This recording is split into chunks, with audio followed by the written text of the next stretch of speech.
Man of God, I want to say this on air. Yes. It is very, very concerning that we have had pastors, Yes. preachers that don't cast out devils. It's very serious. Because it's like having a cardiologist that does not know how to do a heart operation.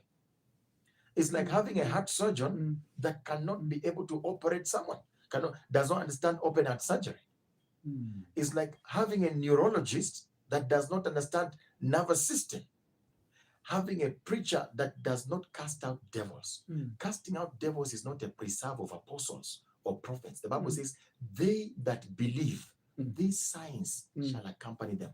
Which means a Christian who is not necessarily a pastor should cast out devils. For as long as you believe in the name of Jesus. But it's very serious to be a bishop or a reverend that does not cast out the devil. It's Bible. I know what I'm saying, but it's the Bible. It says, they that believe, these signs shall accompany them that believe. And so when I saw that, one of the